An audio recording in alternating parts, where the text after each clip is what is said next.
2 years, 4 months, 1 week. In case you were wondering, that's how old my granddaughter would be if she were here today. And as hard as I've tried to find the right word to describe, broken, shattered, destroyed, none of them seem to fit the amount of pain I have felt ever since we found out that not only did I lose my first grandchild, but my baby that I would lay down my life for without a thought lost his first child, and Skylar had no intention of ever letting us know. I found out from watching her interviews with detectives and her parents that not only did she know from the very beginning that Trey was the father, but also that she tried to secure her remains and planned on burying her without any of us ever knowing. I've been told that the family is now trying to do it again as if we don't exist. But for a baby that she called it many times, were just as much her family as Skylar is. She seemed perfectly okay with asking Tori, Trey's cousin, just a 3-month age difference, and more like a sister, to be a character witness for her, without giving her a few bits of crucial information, such as the baby being Tori's cousin. And yet she had no issue destroying and dividing an entire extended family. We at that point didn't think we could trust anyone if we couldn't trust the family that was the absolute closest person to Trey. It was almost a year before I sat down with Tori and found out that she had been lied to. I don't know if you know how we originally heard that Trey was the father. He had a DNA test on August 6, 2017. Then on January 29th, 2018, a Facebook page named him as the father because of a subpoena issued. My phone started blowing up while I was at work around 10 p.m. And then I headed to the prosecutor's office the next morning on January 30th, 2018. Got a phone call from Trey while I was on my way here. There was a news van outside of our house. He couldn't come in when he got home from class. So I turned around to go home and protect my baby, because I will always protect my baby first. Then he called back, told me they had left a card and a letter in the door. Once I knew he was safe, I had him send me a picture, and I went back to the prosecutor's office, and I waited until they finally told me it was going to be a while, and I should just go and someone would call me. I'd just gotten home when my phone rang, and that was the first time I ever spoke to Mr. Knippen. And he said, Trey is the father. I'm sorry, we thought someone told you. 181 days. 5 months and 28 days. That's how long after the DNA test we sat wondering. But Skylar knew and didn't tell Trey. She's known from the very beginning it was his. She knew it was his baby. She said it in the first interview. And just went on like nothing had happened. In the time between taking the DNA test and where we are today, I've not only watched my son become a totally different person, and I will leave his medical diagnosis private because she's done enough to him, but I can personally tell you I've continuously been seen for depression, panic attacks, anxiety, and sleep issues. And my friends and family will tell you I've become withdrawn, cut off, and a shell of the outgoing person I've always been. It's hard to be around people when you're trying not to lose it in front of anyone and can't talk to people because you don't know who you can trust to keep your son's name away from the media and off social media. I've had multiple babies born into the family and with friends in the last 2 years. I've avoided gender reveal parties, going to see them at the hospital, first birthday parties. I found multiple excuses not to go over and see them when they were babies. When I was around them, I found myself making excuses, even more excuses not to hold them. I just couldn't bring myself to do it. Those that knew what was going on understood. Those that didn't really thought it was odd and knew something was wrong. I love kids, I always have. I'm that mom. My friends' kids all call and talk to me. I've helped raise many of them and consider all of them my own. I would have taken her in with Trey and raised her with no questions asked. You could have gone on to UC and never looked back if that's what she wanted. Her mom and Brandon never had to know. But now instead, every May 7th, I don't get to have a birthday party for my first grandchild. Instead, I get to send her balloons to heaven with notes telling her how much her daddy loves her, how much I love her, how much we all love her, and how much we all wanted her. For Christmas this year, I stayed home. I sent everyone else to do the normal Christmas traditions with our extended family, and then sent them to Southern Kentucky to visit all of my family, to do the same things that we always do. But this year I just couldn't do it. I couldn't stop thinking that this would be the first Christmas that she would love. She would have been into everything. Opening gifts all by herself, getting way too many toys than any child could ever play with, and probably playing with a box. But this would have been that Christmas. Not her first Christmas, but the first Christmas she would have been big enough to enjoy. And then it crushed me. As we live with our grief and loss, she can now live knowing that her selfish decision was not her only choice. She had a way out. Thank you, Ms. Johnson.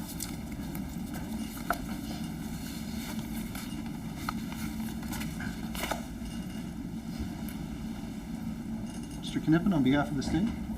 Your Honor, the court is obviously very aware of the facts in this case, and it is clear from the defendant's actions that she never intended for anyone to even know that her daughter existed or that the skeletal remains would ever be discovered. But for her being confronted by her doctors at Hilltop, that child would still be buried in the backyard of their home without anyone knowing. And as a result of her conduct, the state would ask that you impose the 6 months of local jail time as part of the community control sanctions that the court is required to impose as a matter of law. Thank you. Officer Binger, anything from probation? Your Honor, the probation department is recommending some local jail time, compliance with mental health treatment, 100 hours of community service, corrective thinking class, and to maintain school or full-time employment. Anything on behalf of the defense? Yes, Your Honor. We would like for Mr. Richardson to address the court. Do you want to go up to the podium? Skylar? Yeah, let's go up. You can remain at council table. You can come to the podium. It doesn't matter to me. But I want Mr. Richardson to be comfortable when he speaks. Go ahead, Mr. Richardson. Your Honor, this has been a difficult ordeal for the entire family, including the defendant's side or the prosecution side. My daughter is suffering from an eating disorder and we're concerned for her health. Anything you can do to help us get her home soon so we can take care of her, we greatly appreciate it. That's all I have. Thank you. Judge, Mr. Rickers? thank you. Judge, as the court's well aware, Skylar's been under pretrial supervision for the last over 2 years. She was on house arrest for a year where she could not leave the confines of her home. Subsequently, I believe the court gave her a little more freedom with the curfew. It's my understanding she's been totally compliant with pretrial services. There was nothing to indicate whatsoever that she was breaking any of the rules or doing anything other than what the court expected of her. I think the court is well aware, at least I hope the court is well aware, that Skylar does have a severe eating disorder. She is down, I just learned, she's down to 89 pounds. 89 pounds. She's losing her hair. During the course of our representing Skylar, I had recommended to her and her mother that she needs to see her pediatrician just to make sure that her potassium levels, etc., were okay, because quite frankly, we were all afraid for her well-being. It turned out that Skylar and her mother went to the pediatrician, who immediately sent her to the emergency room, where she did receive treatment because of her low potassium levels, etc., which I believe results from this lack of eating nutrients. I would hope that the fact that she has lived this nightmare and lived under this cloud and lived with the knowledge that she could go to prison for the rest of her life, and what kind of bearing that had on her, the court would take into consideration. Thank you.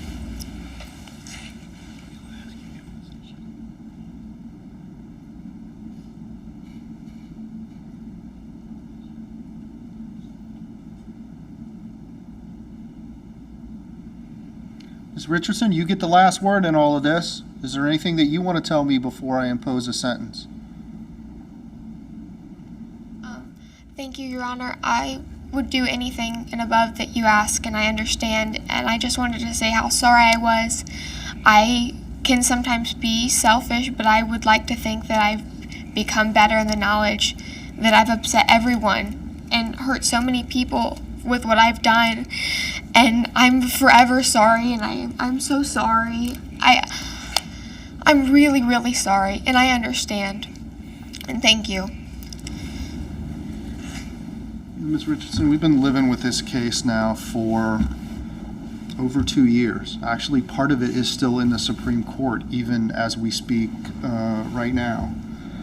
And I've always sort of thought of this case, Ms. Richardson, as a story of two little girls, Skylar Richardson and Annabelle Richardson. And, you know, I have a daughter about your age, Ms. Richardson, and I have a granddaughter about the age that Annabelle would be right now. The jury found that the state did not prove that you were guilty of killing your baby, either intentionally by way of aggravated murder or recklessly by the involuntary manslaughter. But in all of this mess that we have with this case, I think what often gets overlooked, Ms. Richardson, is just how precious life is. Your life, Annabelle's life, life is precious, and it should be protected, and it should be guarded in all respects. And I have reviewed all of the expert reports in this case. I listened to the expert's testimony. I firmly believe, Ms. Richardson, in fact, I know in my heart that if you would have made different decisions in this case, Annabelle would be here today. And I know that might be difficult for you to hear. Some people are inclined to think to themselves, you know, this is America. We kill unborn babies every day. But I don't look at it that way, Ms. Richardson. And the law does not allow me to consider the acts that you took prior to giving birth. But I think that your choices before birth, during birth, and after show a grotesque disregard for life. And I think when I look at this case, that to me is what offends the community sensibilities. But because of policy decisions that are beyond my purview, the jury was not permitted to consider those things, and neither am I. So I don't hold those things against you in the sentencing. I find that you are amenable to community control. It's a mandatory community control case. I'm going to place you on 3 years of basic supervision. I'm going to impose upon you the standard rules of community control, and I'm going to delegate to your officer the ability to make special or additional conditions as they see fit. I'm going to order as a term of your community control that you spend 7 days in the county jail. I'm going to credit you the 7 days that you have already done, which means that you are going to be going home today.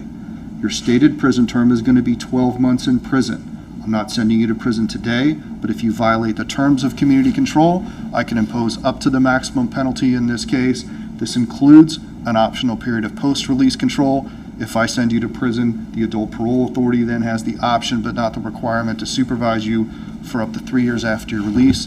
If they impose that supervision and you violate the terms, you can be returned to prison for up to 1/2 of my original sentence. Or if you violate by committing a new felony, then you can be returned to prison for up to 1 year or the amount of time you have left on post-release control. It's automatically, whichever of those is the longer period, it's automatically consecutive to the sentence that you would receive for the new felony. None of this prison business matters to you at all as long as you don't violate the terms of community control. Officer Bittinger has made some excellent recommendations in this case about things that you should do. I'm not going to follow any of those recommendations because I think that it is sufficient for me to supervise you, and as long as you don't violate the terms of community control, our standard rules, hopefully we won't have any more issues. I'm not going to impose a fine in the case. I am going to impose the costs upon you. Is there anything else? You can be seated if you want. Thank you. On behalf of the state? No, Your Honor. Your Honor, will the ankle monitor be removed? Yes. And Thank she you. shouldn't have it on now, right? I I mean, she don't. came over from the jail. I didn't know that. Thank you, Judge. All right, we have one additional matter that I think needs some attention, is that the remains of Annabelle are in the custody of the Warren County Sheriff pursuant to the search warrants that were executed in this case. Mr. Knipp and Ms. Kraft, does the state have a position on this? Your Honor, it's my understanding that both families are interested in the skeletal remains of the baby in this case, and I don't know how legally that is to be determined as to who should get the remains. I mean, they were seized as evidence in this case pursuant to the search warrants issued in this case, right? Yes, Your Honor. I mean, there's nobody that knows more about it or has a better position to make that decision than me, right? I don't know the legality of that, Your Honor. I don't. Okay. All right. Does the defense have a position in this? Your Honor, we have no objection to you making the decision on this.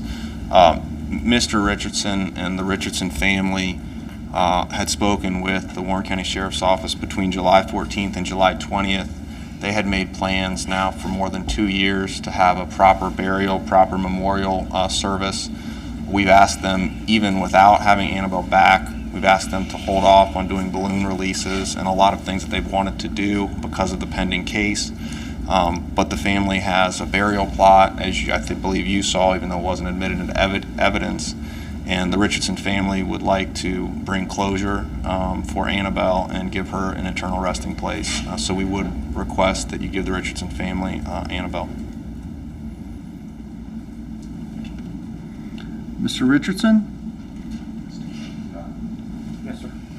Do I have your word that those remains are going to be buried properly and that there is going to be access by the Johnson family so that they can pay their respects? Absolutely, sir. All right, I am going to order that the remains of Annabelle be released to the Richardson family within 7 days of the time of the sentencing entry, which will likely be today.